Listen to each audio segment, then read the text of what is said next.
High, কেমন আছেন সবাই? আশা করি সবাই খুব খুব ভালো আছেন।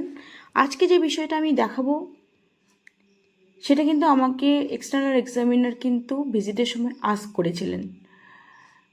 আমি অ্যাকচুয়ালি এরকম কোয়েশ্চেনের জন্য প্রিপেয়ার ছিলাম না, এক্সপেক্ট করেছিলাম না অ্যাকচুয়ালি, কিন্তু আমাকে অন্য কোয়েশ্চেন আস্ক করতে করতে হঠাৎ করে এই কোয়েশ্চেনটা আস্ক করেছিল এবং যেহেতু আমি এই টার্মটার সাথে পরিচিত ছিলাম আমি এক্সপ্লেন করতে পেরেছি।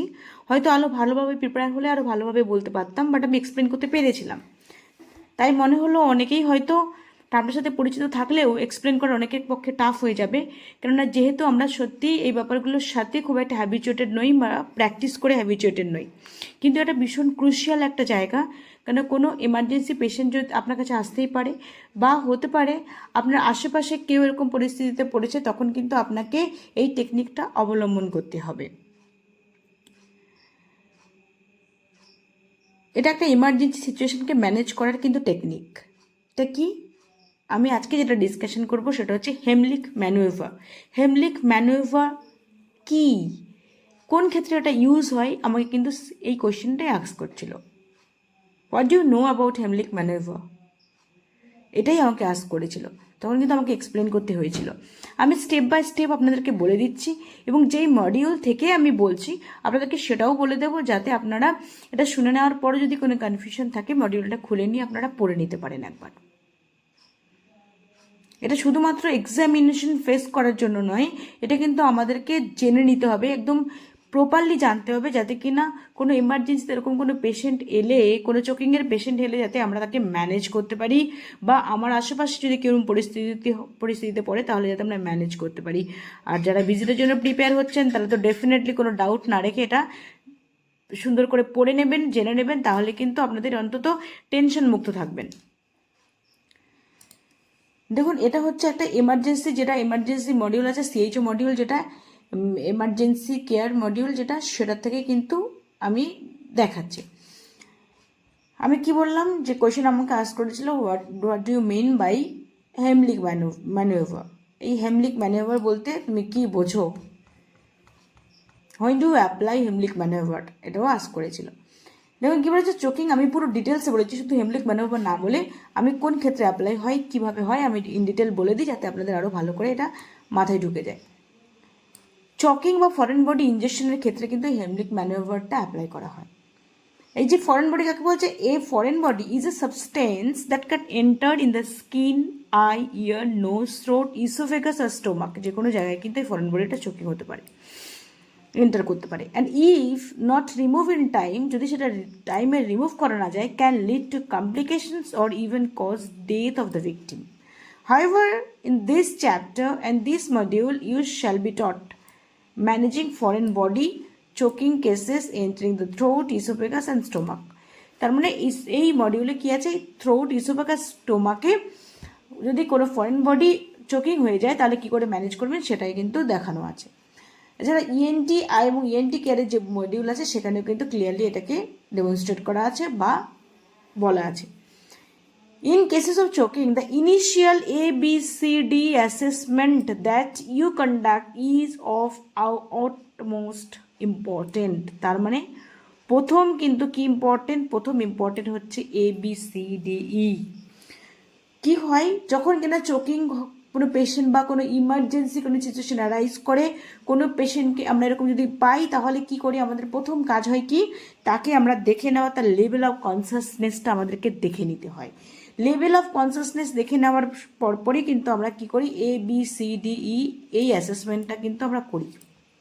সেটা কি, airway, breathing, circulation, airway, breathing, circulation, then ডিতে কি আছে, ডিতে হচ্ছে disability and then exposure. Airway, breathing, circulation, disability and exposure, এইটা কিন্তু আমরা অ্যাসেস করে নিয়ে দেন আমরা অন্য ফার্দার স্টেপের দিকে যাই। তার মানে আউটমোস্ট ইম্পর্টেন্ট কি, ABCD assessment initially. Then there is a high risk of this object to descend down into the airway. যদি কোনো কিছু ফরেন বডি চোকিং হয়ে যায় সেটা কিন্তু ইউজুয়ালি ওটা ডিসেন্ড ডাউন হয়, নিচের দিকে আরও নেমে গিয়ে সেটা এয়ারওয়েতে, ইসোফেগাস অথবা স্টোমাকে অনেক সময় আটকে যায়। Airway may get blocked and patient dies within minutes due to choking. এই তাহলে কি হয়, এয়ারওয়েটা ব্লক হয়ে গিয়ে মানুষ কিন্তু কিছু মিনিটের মধ্যেই কিন্তু এই চোকিংয়ের কারণে কিন্তু ডেথ হতে পারে। In adult, most commonly observed foreign objects stuck in throat are food particle. অ্যাডাল্টদের ক্ষেত্রে কি হয়, ফুড পার্টিকেল মোস্টলি কিন্তু আটকে যায়, মোস্টলি দেখা যায় ফুড পার্টিকেল চোখে হয়। কিন্তু কোনো একটা চিলড্রেনের ক্ষেত্রে, বাচ্চাদের ক্ষেত্রে কি হয়, এমন চিলড্রেনদের ক্ষেত্রে কি হয়, কয়েন, বটল ক্যাপ এবং ব্যাটারি কিন্তু চোখে হতে দেখা দেয়। This foreign bodies can be managed with following simple technique অবলম্বন করে কিন্তু এটাকে ম্যানেজ করা যেতে পারে। Whenever a patient with a foreign body in the throat report to you, গলায় থ্রোটে আটকে গেছে ফরেন বডি, এভাবে যদি কেউ রিপোর্ট করা হয়, proceed with the following instruction, এই ইনস্ট্রাকশন ফলো করে কিন্তু আপনাকে ম্যানেজ করার চেষ্টা করতে হবে। ফার্স্ট কি, give 5 back blows, then give 5 abdominal thrust. Give 5 back blows, then give 5 abdominal thrust. কি বলেছে দেখুন, অ্যাবডোমিনাল থ্রাস্ট মে ইনজিওর ইনফ্যান্টকে ইনজিওর করতে পারে, তার ক্ষেত্রে অ্যাবডোমিনাল থ্রাস্ট না দিয়ে চেস্ট কম্প্রেশন দিতে হবে বাচ্চাদের ক্ষেত্রে, বলে দিলাম। এবার এই অ্যাবডোমিনাল থ্রাস্ট আর ব্যাক ব্লোজটা কি সেটাই আমি বলছি। কি বলেছে, অ্যাবডোমিনাল ব্যাক ব্লোজের ক্ষেত্রে ফার্স্ট কি করবে, deliver 5 back blows between the persons shoulder blade, কোনো একটা পার্সন যে ভিকটিম তার শোল্ডার ব্লেড এবং যে রেস্কিউ করছে, যে কেয়ার প্রোভাইড করছে বা ফার্স্ট এড দিচ্ছে, সে কি করবে, যে ভিকটিমের শোল্ডার ব্লেড আর সেই মানুষটির হিল অফ দ্য হ্যান্ড দিয়ে কিন্তু সে ব্লোজটা দেবে। দেখুন একবার দেখে নিন, এই হচ্ছে ব্যাক ব্লোজ। এই যে ভিকটিম তার শোল্ডার ব্লেড, এই যে শোল্ডার ব্লেড আর যে মানুষটি এই যে ব্যাক, এটা হিল অফ দ্য পাম, এই যে হিল অফ দ্য পাম দিয়ে কিন্তু সে এই পোর্শনে ব্যাক ব্লোজ দেবে। কটা, 5টা, 5 ব্যাক ব্লোজ দেবে। তাহলে ভিকটিম যে তার শোল্ডার ব্লেডে যে রেস্কিউ করছে, রেস্কিউয়ার তিনি হচ্ছে হিল অফ দ্য পাম দিয়ে কিন্তু ব্যাক ব্লোজ দেবে। কটা, 5। লিন দ্য পার্সন ফরওয়ার্ড, ভিকটিমকে কিন্তু সামনের দিকে ঝুঁকিয়ে রাখতে হবে slightly, and stand behind him or her, যে রেস্কিউ করবে সে কিন্তু তার পেছনে থাকবে। দিয়ে কি করবে সে, তখন এই যে হিল অফ দ্য পামের হিল দিয়ে কিন্তু সে ব্লেড অফ দ্য শোল্ডারে কিন্তু ব্যাক ব্লোজ দেবে। এটা হচ্ছে প্রথম স্টেপ গেল। এটা কতবার দেবে, 5 টাইমস। দেন এবার কি হলো, যদি তারপরও না বেরিয়ে আসে, যদি বেরিয়ে আসে ডান, যদি না বেরিয়ে আসে then perform 5 abdominal thrust, also known as Heimlich manoeuvre. Abdominal thrust অথবা তাকে বলা হয় হেমলিক ম্যানুভার। এটা 5টা হবে back blows, then 5 abdominal thrust বা হেমলিক ম্যানুভার হবে। Alternate between 5 back blows and 5 abdominal thrust until the blockage is dislodged. Lodge হয়ে যাওয়া মানে ঢুকে যাওয়া, ডিসলস্ট হয়ে মানে বেরিয়ে যাওয়া। যতক্ষণ না পর্যন্ত সেই ফরেন বডিটা ডিসলস্ট হচ্ছে ততক্ষণ পর্যন্ত কিন্তু এটা অল্টারনেটিভলি করে যেতে হবে। 5টা ব্যাক ব্লোজ আর 5টা অ্যাবডোমিনাল থ্রাস্ট। এটা কিন্তু অ্যাবডোমিনাল থ্রাস্ট হচ্ছে, এটা হচ্ছে abdominal thrust. If you are the only rescuer, দেখা গেল যে রেস্কিউ করছে সে একজনই আছে, আর কেউ নেই, perform back blows and abdominal blows. তাহলে অ্যাবডোমিনাল ব্লোজ এবং ব্যাক ব্লোজ করতে বলেছে যদি রেস্কিউ একা থাকে। If another person is available, যদি অন্য কোনো পার্সন থাকে, যদি কি না রেস্কিউয়ার একাই থাকে তাহলে একাই করতে থাকবেন, এটা কিছু করার নেই। যদি অন্য একজন পার্সন থাকে অ্যাভেলেবেল তাহলে কি করবে, রেস্কিউয়ার তিনি এই কাজটা করে যাবেন। এটা একটা তো ফার্স্ট এড টেকনিক, এই ফার্স্ট এডটা দিয়ে যাবেন আর অন্য পার্সনটাকে ইনস্ট্রাক্ট করবেন তিনি যাতে অন্যদেরকে ডাকে, কল করবে হেল্প করার জন্য, কল ফর হেল্প। আপনারা জানেন সবাই এরকম পরিস্থিতি আসলে কল ফর হেল্প কিন্তু ম্যান্ডেটরি। যদি রেস্কিউয়ার একজনই থাকে তিনি একজন এটা করতে থাকবেন, ফার্স্ট দিতে থাকবেন। যদি অন্য পার্সন থাকে তাহলে তাকে বলতে হবে যাতে সে অন্যদেরকে ডাকে হেল্প করার জন্য। If the person become unconscious, যদি মানুষটি যে ভিকটিম সে যদি আনকনসিয়াস থাকে, help him or her to the ground and begin CPR. যদি আনকনসিয়াস থাকে পুরোপুরি তাহলে কিন্তু তাকে সিপিআর দিতে স্টার্ট করতে হবে, একদম আনকনসিয়াস থাকে তাকে সিপিআর দিতে হবে। After attempt rescue breath, check the mouth for an object and if visible remove it. তাহলে কি করতে হবে, দেখে নিতে হবে মাউথটাকে, সবাই জানেন মাউথটাকে দেখে নিতে হয়। যদি কোনো রকমভাবে কোনো ফরেন বডি বা কিছু থাকে তাহলে তাকে বের করার চেষ্টা করতে, যদি দেখা যায় ভিজিবল হয়। Do not perform the blind finger sweep, যদি কিনা দেখতে না পান, আন্দাজে আপনি আঙুল ঢুকিয়ে দিলেন, ঢুকিয়ে দেখার চেষ্টা করলেন, না এটা করবেন না। কেননা because this could push an object further in to the airway, তাহলে এই আঙুলের প্রেশারে অনেক সময় আরও এয়ারওয়ের দিকে অবজেক্টটা ঢুকে যেতে পারে, তাই না দেখে কিন্তু এটা করা যাবে না। যদি দেখা যায় ভিজিবল হয় দেন বের করার চেষ্টা করবেন, না দেখা গেলে আন্দাজে আঙুলটা ঢুকিয়ে দিলে কিন্তু অনেক সময় অবজেক্টটা আরও ভিতরে চলে যাবে। নাও কি বলেছে, step to perform the Heimlich manoeuvre on someone else. কি বলেছে, প্রথমে স্ট্যান্ড বিহাইন্ড দ্য পার্সন, এই যে স্ট্যান্ড বিহাইন্ড দ্য পার্সন, পেছনে দাঁড়িয়ে আছে। Wrap your arms around the waist, দেখুন কোমরের চারিদিক থেকে তাকে র্যাপ করতে হবে ভিকটিমকে। Tip the person forward slightly, এই মানুষটাকে স্লাইটলি সামনের দিকে ঝুঁকিয়ে দিতে হবে, ফরওয়ার্ড করে দিতে হবে ভিকটিমকে। Make a fist with one hand, এবার কোন হাত দিয়ে ফিক্সড করবেন, যেটা আপনার dominant hand.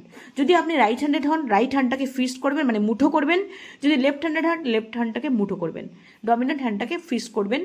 Position it slightly above the person's navel, তার মানে মানুষটি যে ভিকটিম তার যে নাভি আছে, নাভির ঠিক উপরের পোর্শনে কিন্তু প্রেস করতে হবে, পজিশন করতে হবে হাতটাকে। তার মানে ফিস্ট, যদি আমি ডান হাতি পার্সন হই, আমি ডান হাত দিয়ে ফিস্ট করবো, অন্য হাতটা দিয়ে আমার ওই মুঠোটাকে চেপে ধরবো। দেন কি বলে দেখুন, grasp the fist with another hand, other hand দিয়ে ওই যে ফিস্টটাকে সেটাকে কিন্তু চেপে ধরলেন। দেখুন, press hard into the abdomen, অ্যাবডোমেনে প্রেস করতে হবে, শক্ত করে অ্যাবডোমেনে প্রেস করতে হবে। কি বল, ন্যাভেলের ঠিক ওপরে, রিপ কেসের ঠিক নিচেটাকে শক্ত করে প্রেস করতে হবে। With a quick up thrust, তার মানে ইনওয়ার্ড ভালো করে অ্যাবডোমেনটাকে শক্ত করে মানে প্রেস করে আপনি কি করবেন, আপওয়ার্ড থ্রাস্ট দেবেন, মানে আপওয়ার্ড দিকে প্রথমে ইনওয়ার্ড একটা চেপে ধরে এমনভাবে তাকে সামনের দিকে আপওয়ার্ড থ্রাস্ট দেবেন যাতে কিনা এই মানুষটা একটা ঝাঁকুনি ফিল করে উপরের দিকে, মানে যেন একটুখানি উপরের দিকে উঠে গেল। দেখুন কি বলেছে, press hand in the abdomen with a quick up thrust as if trying to lift the person up, যেন মনে হবে যে মানুষটাকে, ভিকটিমটাকে আমি উপর দিকে তোলার চেষ্টা করছি। প্রথমে হচ্ছে ইনওয়ার্ড প্রেস, দেন একটু আপওয়ার্ড। ফার্স্ট হচ্ছে ইনওয়ার্ড, হাতটাকে ফার্স্ট ইনওয়ার্ড, দেন একটু আপওয়ার্ড, যাতে এই ভিকটিমটা যেন একটু উপর দিকে উঠে গেল, একটু ঝুঁকে তো আছেই, তাহলে ওই জিনিসটা সাডেনলি জিনিসটা যেটা লজ হয়েছিল সেটা কিন্তু ডিসলজড হয়ে যাবে। এটা perform a total 5 abdominal thrust if needed, যদি প্রয়োজন হয় 5টাই আপনি অ্যাবডোমিনাল থ্রাস্ট দেবেন। If the block is still is not dislodged, repeat the 5 and 5 circle, যদি কিনা তারপরেও না বেরোয় তাহলে কিন্তু 5টা সাইকেল আপনাকে করতে হবে। দেখুন এখানে ক্লিয়ারলি দেওয়া আছে, প্রথমটা বলা আছে ব্যাক ব্লাউজ, যেটা ব্যাক ব্লাউজ মানুষটাকে, ভিকটিমটাকে একটু সামনের দিকে ঝুঁকিয়ে দিতে হবে, একটু সামনের দিকে লিন ফরওয়ার্ড দিয়ে ওর যে শোল্ডারে যে ব্লেড সেখানে কি করতে হবে, সেই জায়গাটাই তার ব্যাক অফ দ্য পামের যে হিল অফ দ্য পাম সেটা দিয়ে কিন্তু প্রেস করতে হবে 5টা। দেন তারপরে কি বলা আছে দেখুন, এইবার যদি আমি এটা ব্যাক ব্লাউজ গলা, এবার অ্যাবডোমিনাল থ্রাস্ট কি হচ্ছে, make a fist with one hand, আপনার যেটা ডমিনেন্ট হ্যান্ড একটা মুঠো করবেন, অন্য হাত দিয়ে কিন্তু সেটাকে প্রেস করবেন, অন্য হাত দিয়ে এরকমভাবে সতর্ক ধরলেন, ধরে আপনার হাতটা কোথায় থাকবে, ওই যে মানুষটি যে ভিকটিম তার হচ্ছে নেবলের ঠিক উপরে আর আপনার রিপকেসের ঠিক নিচে এই পোর্শনটাতে সেটা প্রেস করলেন, ইনওয়ার্ড শক্ত করে একদম চেপে ধরবেন, একদম প্রেস করে ধরবেন, অ্যাবডোমিনে প্রেস করে ধরবেন মানুষটাকে। দেন আপনি আপওয়ার্ড হচ্ছে put your hand around the person and grasp your fist with your other hand and near the top of the stomach just below the centre of the ribcage. বলে দিলাম, make a quick hand movement, একটা quick hand movement first and inward and upward, first inward then, দেখুন এখানে পরিষ্কার দেওয়া আছে inward দেন upward গেল। আর বাচ্চাদের ক্ষেত্রে কী হবে, ব্যাক ব্লাউজটা যখন দেবেন তখন আপনার ডান হাতের উপর বাচ্চাটা ডান হাতের উপর কিন্তু সুপাইন পজিশনে থাকবে, দেন আপনি অন্য হাত দিয়ে কিন্তু অন্য হাতের হিল অফ দ্য পাম দিয়ে কিন্তু ব্যাক ব্লাউজ হবে। আর যদি মানুষটি ভিকটিম একা থাকেন, ধরুন ভিকটিম একা হতে পারে যে যারা রেস্কিউয়ার তারই হলো এই সমস্যাটা, তখন সে কী করবে, নিজে সেই তার ডান হাত দিয়ে ফিস্টটা করবে, যদি ডান হাত ডমিনেন্ট হাত হয় ফিস্ট নিক করবে, অন্য হাত দিয়ে ধরবে, ধরে সেই ঠিক নেভেলের ঠিক উপরটাই এবং রিপকেসের ঠিক নিচেরটাই পেটে শক্ত করে একদম চেপে ধরবে, ধরে কি করলো, চেপে ধরবে ফিস্টটা, ধরে নিয়ে যে ইনওয়ার্ড অ্যান্ড আপওয়ার্ড যে মুভমেন্টটা করাবে সেটা কি করতে হবে, একটা চেয়ারটা নেবে, চেয়ারটা নিয়ে সেখানে ওই পোর্শনটা থেকে চেয়ারটাতে ওই পোর্শনটা লাগিয়ে উনি নিজেই কিন্তু এই কাজটা করবেন। কি করবেন, place fist above the navel while grasping fist with other hand, হলো। Then leaning over a chair or counter top, তার মানে লিনিং ওভার, এই চেয়ারের উপরটা ঝুঁকে থাকবে, and drive your fist towards yourself with an upward thrust, এবং তখন ঝুঁকে থেকে এই হাতটা নিজেই কিন্তু প্রেস করবেন। প্রথমে ইনওয়ার্ড অ্যান্ড আপওয়ার্ড প্রেস করবেন, যাতে কিনা যে জিনিসটা বডিটা আটকে আছে সেটা যাতে ডিসলস্ট হয়ে যায়। এইটাই হচ্ছে মেন টেকনিক। এখানে দেখুন একটুখানি কিছু বলার আছে, যেটা আমি দেখিয়ে দিই।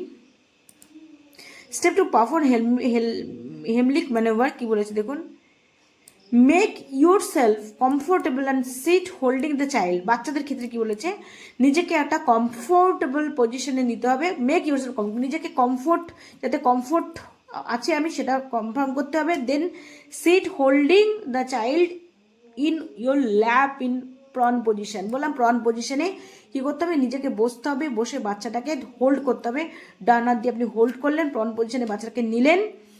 দেন with head lowered then level of back পোর্শনের থেকে কিন্তু মাথাটা নিচে থাকবে। দেখুন ব্যাক পোর্শনের থেকে মাথাটা নিচে, এই যে ব্যাক পোর্শন থেকে মাথাটা কিন্তু নিচে থাকবে, যাতে জিনিসটা ডিসলস্ট হতে পারে easily. Tap back of the child till foreign object is expelled out, ততক্ষণ পর্যন্ত আপনি কিন্তু এই ব্যাকে ওকে ট্যাপ করবেন যতক্ষণ না পর্যন্ত জিনিসটা বাইরে বেরিয়ে আসছে। দেখুন কি বলছে, modified version of the technique is sometimes taught for use with pregnant and obese পিপলদের ক্ষেত্রে কিন্তু মডিফাইড ভার্সন অনেক সময় ইউজ হয়। In such cases you should place your hand in the centre of the chest, এরকম ক্ষেত্রে যদি pregnant women হয় তাহলে পেটে দেওয়া যাবে না, ওবেস হলে পেটে দিলে হবে না, সেই প্রেশারটা বেশি লাগবে না।